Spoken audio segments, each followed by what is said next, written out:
bring you Conversations. I'm Isaac BenEzra, host, co-producer. It's a pleasure to bring to this roundtable tonight a combination of over 100 years of struggle in the civil rights movement. All three of us have our own story of how we got to that point. But the one thing we understood is we began to realize that stratification in America does great harm to many people, whether you're working class or a member of a minority in our community. Tonight we're going to talk about the continuation of the struggle for civil rights, not only at home, and it has to begin at home, but abroad. And with me is Reynolds Winslow, who's a member of the Civil Rights Commission here in town, whatever. Yeah. Actually, a Human Rights Commission. Human Rights Commission, along with the director, Eunice Torres. It's a pleasure to have you both here. Thank you. So why don't we maybe take a few minutes and do a circle of how we got into the civil rights movement. I mean, in some cases, when we were born, we got into the civil rights movement. But assuming we grew up and came in touch with the real issues of our time, can we start with Torres? Yes. I was born in a small town in Scuba, Mississippi, and I grew up during the 50s and the 60s. And so I would say my connection to civil rights and human rights began at my birth. Well, I was born in Auburn, New York, and I believe that my entree into civil rights and assisting people began in my junior class in high school, when I was entrusted with a lot of information that I was to hold confidential. And from that point on, it evolved to hold those kinds of trusts that people had in me to move into the NAACP in Syracuse, New York, where I began my professional life and adult career life in central New York, dealing with people. And it was people relationships that I realized was so important, and it was close to my religion at the time, that I knew great things could be done once people knew you and understood where you were going and understood that there are many things that we are on this earth to accomplish. And so I think that's where my civil rights bent began, in Syracuse, New York, and then continued when I came here in '83 to Amherst. I kind of learned about civil rights when I was born after 1926, growing up as an immigrant family on the Jewish part of the Lower East Side. And the history of my people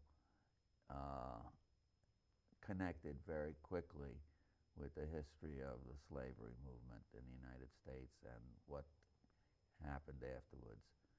And so it was sort of a natural marriage for me to see the connection, that not only was it a question of the struggle of working class people, the infrastructure of our system, which favored the rich on the basis of exploiting the poor, but also exploiting minorities.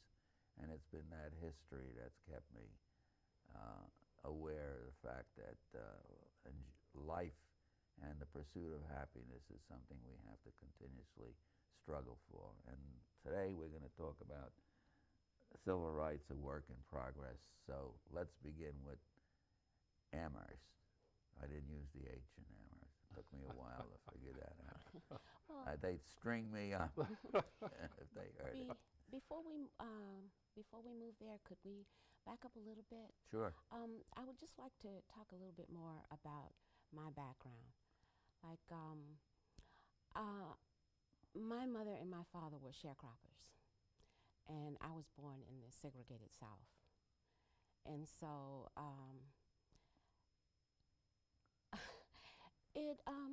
affected my life in a major way.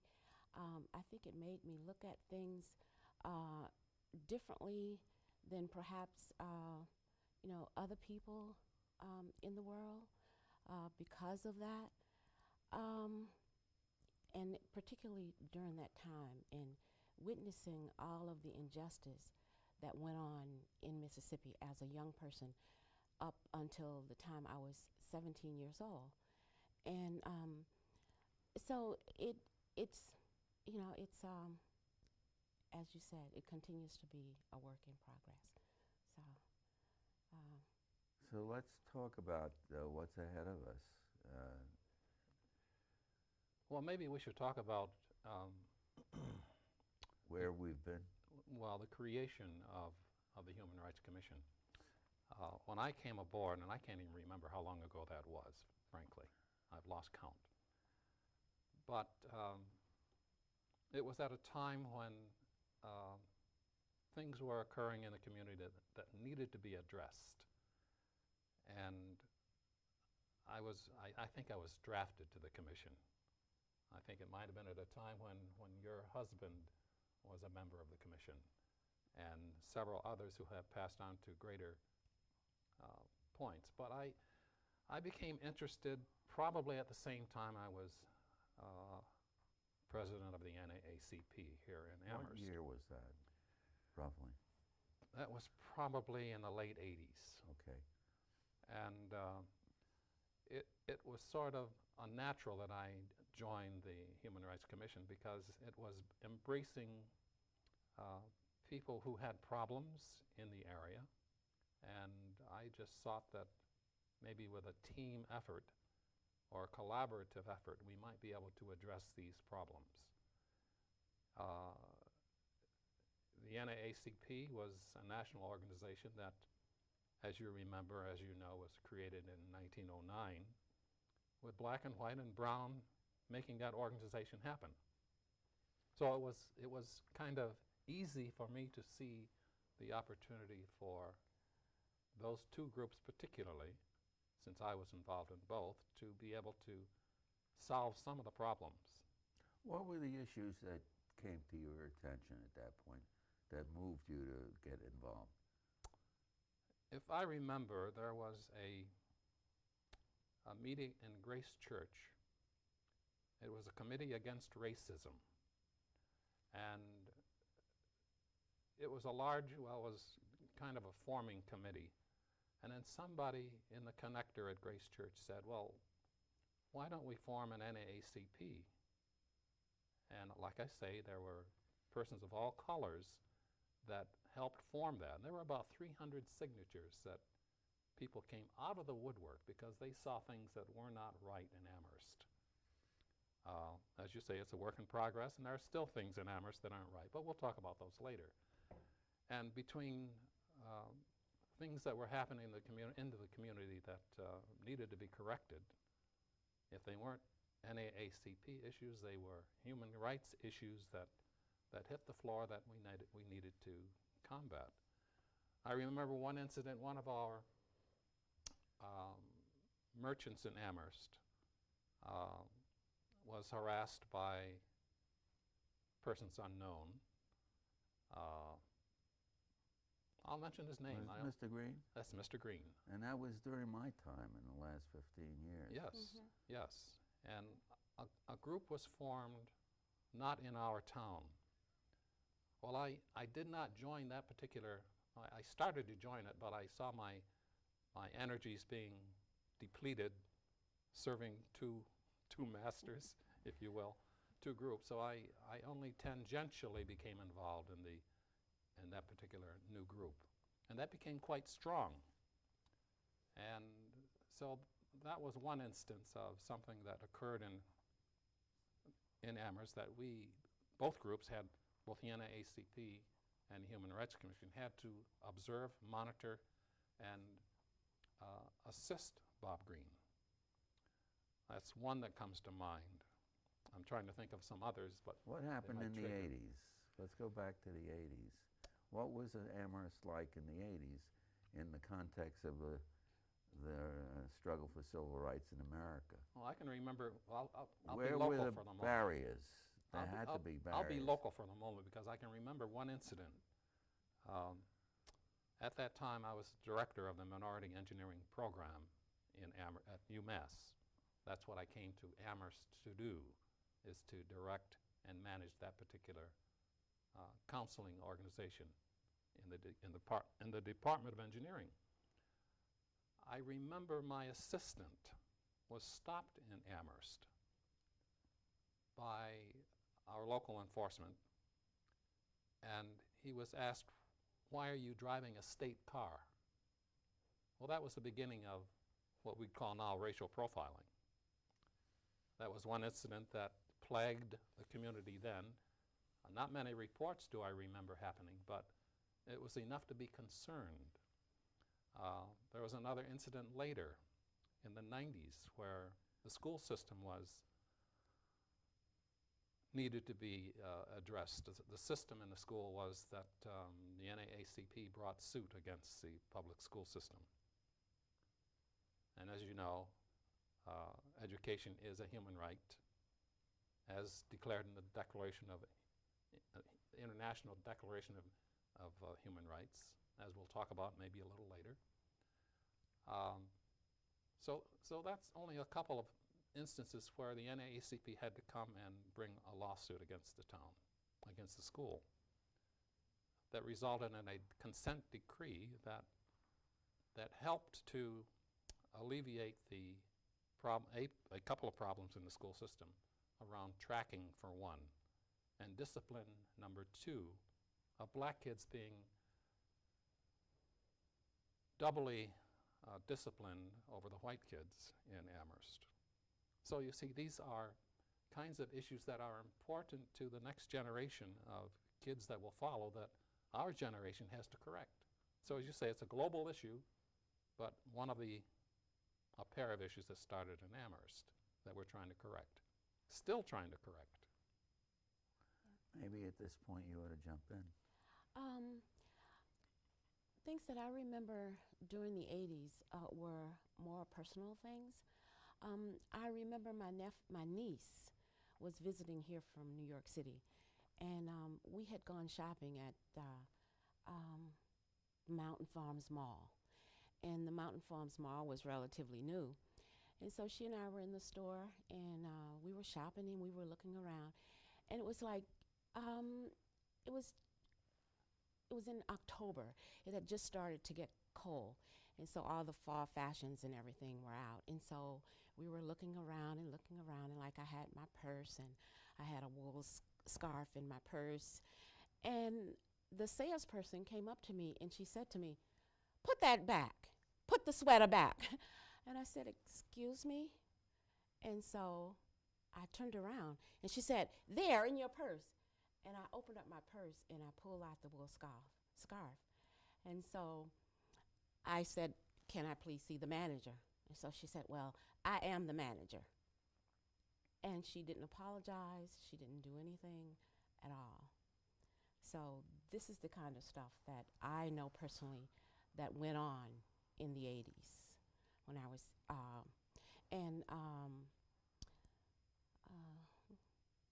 so housing was also an issue. It didn't happen to me personally, but I do have friends that were looking for housing in New York. Here in Amherst, and there would be a vacant apartment advertised, and when they would go for the interview, and they were found out, it was discovered that they were black, then all of a sudden there were other commitments for the apartment, so they didn't get the apartment. So that's how it was here in the 80s. And I think during that time there were lots of complaints about all the racism that was going on in the town of Amherst. And so I believe a committee was formed, and that committee was a result of the laws that changed around equal opportunity employment.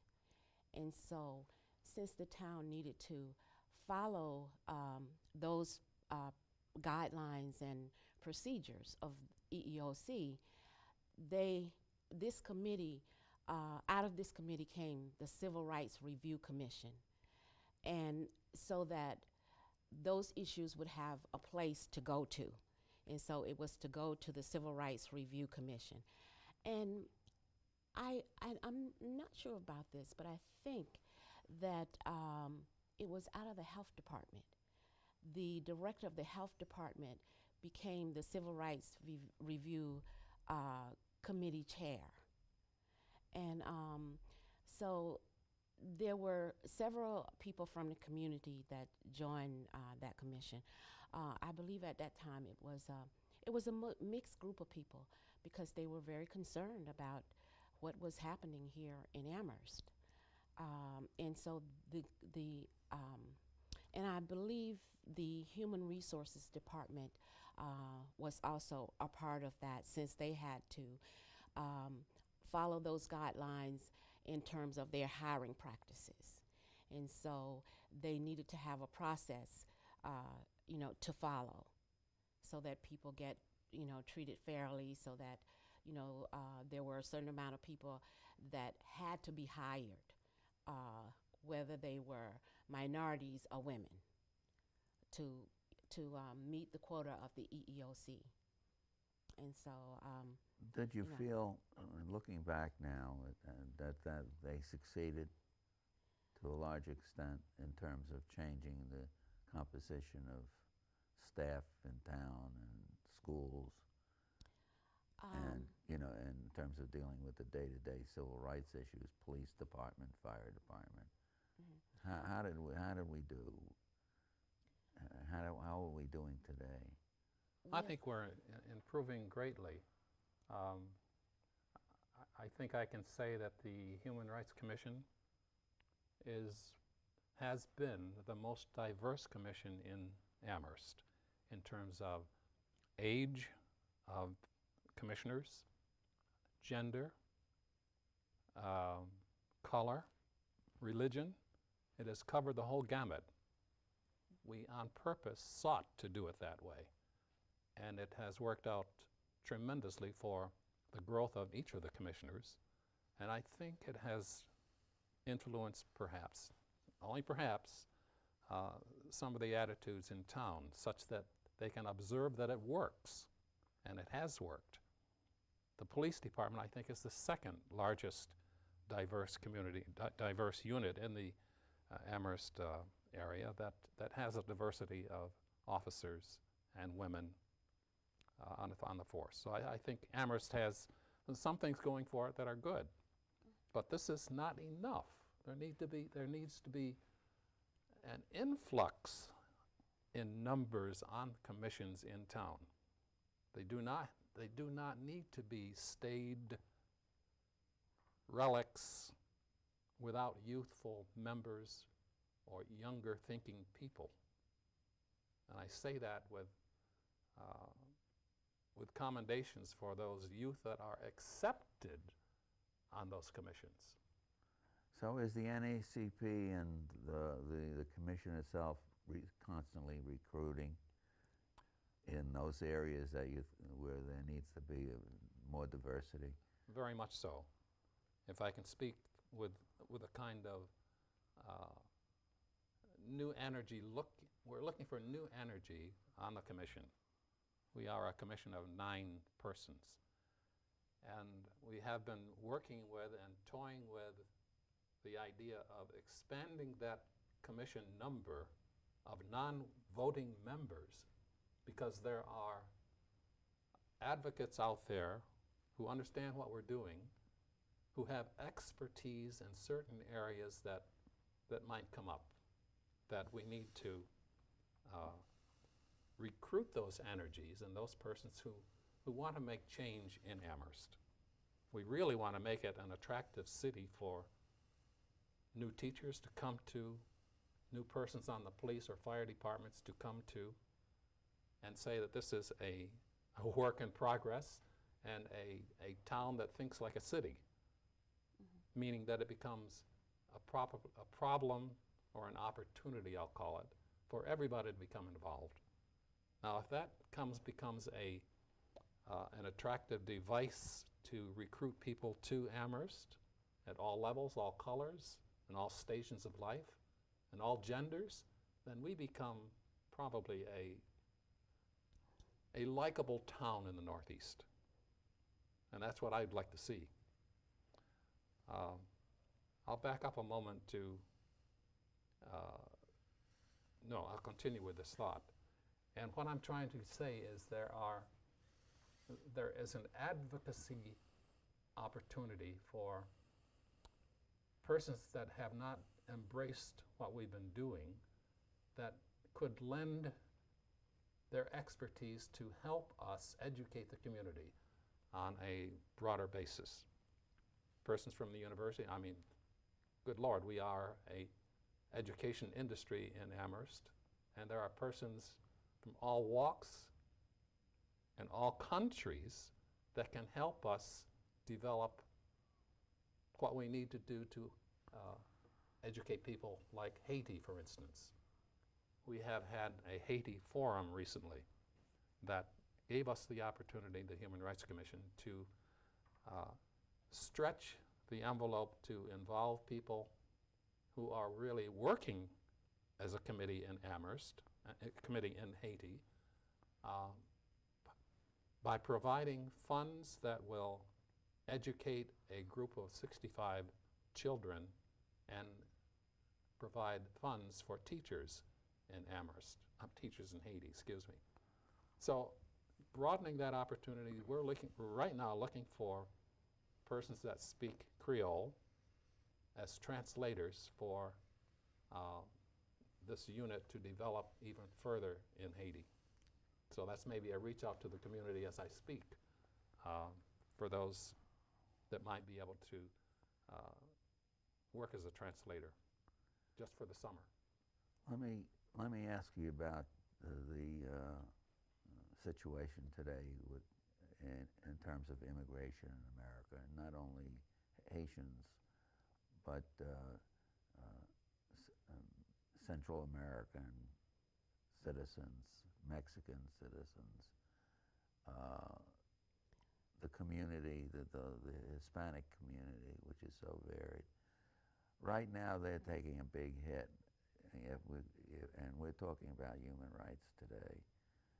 Is the committee involved in dealing with the issues that confront us? Because we have almost a police state mentality. It's not the local police, I understand. They're not cooperating with the Homeland Security until they're going to be forced to do it. But they have taken a hands off in terms of that effort on the part of Homeland Security. But we have people that are living day to day who are working on the worst jobs that exist because nobody else wants to do it, and yet they're living in fear and persecution. Are there members in the committee now that represent that community? There are, as to my knowledge, there are no members of the commission that are addressing that issue, but I have addressed that issue. Complaints have come directly to me from that community.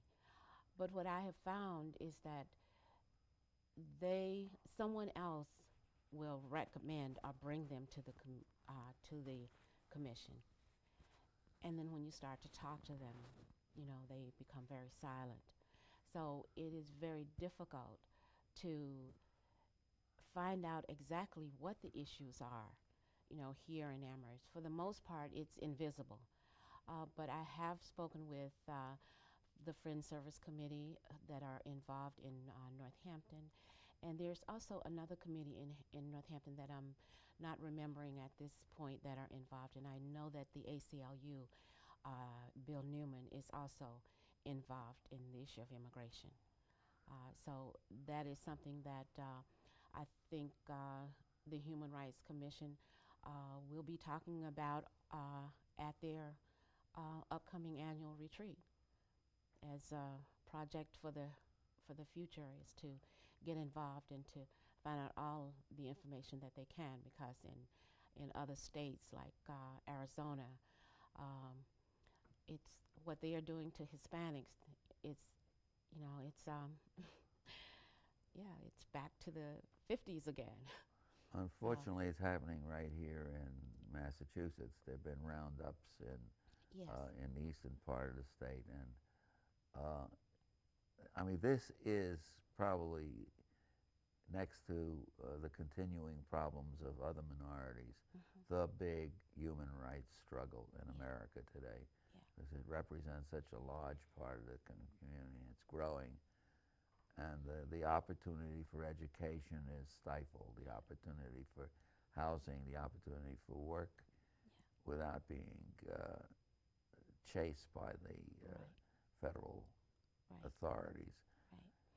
Which accounts for, people not being willing to talk about it. That's Afraid. then that's where the advocates have to come in. Yeah. We've got an academic community that's well aware of the problem. Exactly. And so that if we're going to address these issues, we have to create a coalition of just like the civil rights movement of the past and the present. It's only through a coalition of others, in addition to minorities, that we're going to make some progress. Exactly. Yeah. I can see a collaboration between the recently formed Occupy Amherst, which I think will soon be making a presentation to the Human Rights Commission, if not the American Friends Society. On the immigration issue. I think so. Okay.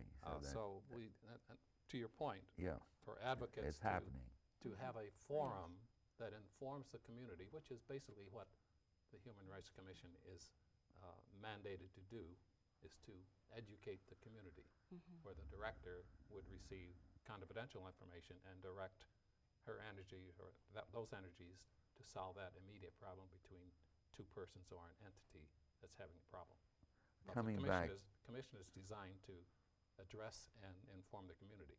That's where that advocacy unit that would be supportive to help us form a forum that would indeed bring expertise and conversation to the table, the community table, that is. are there conversations going on right now regarding some of the questions that still remain at the school level? Not at the school level. I would say it's probably not to our forefront, but some of our commissioners are involved in some of that dialogue. And what's the nature of the dialogue? I haven't been involved in that dialogue per se.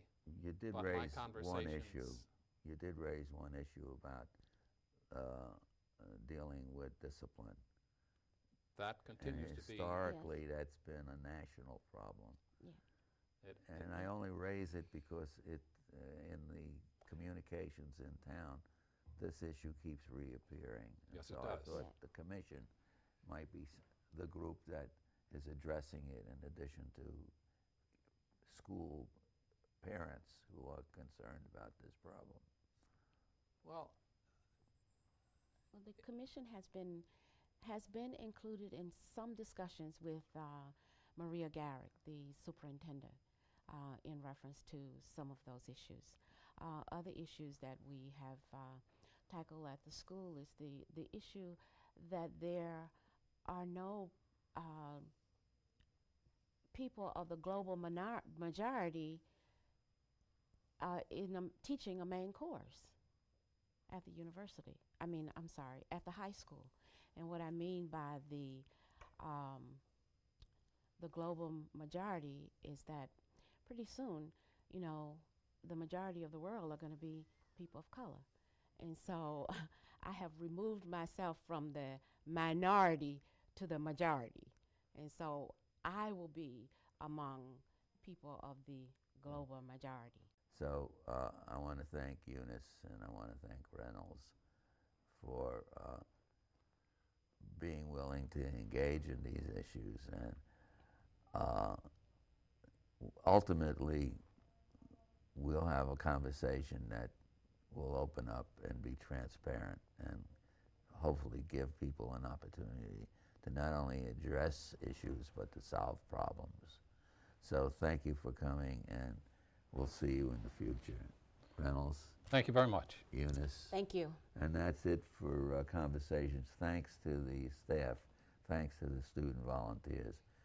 We'll see you next week. Stay tuned. Good night.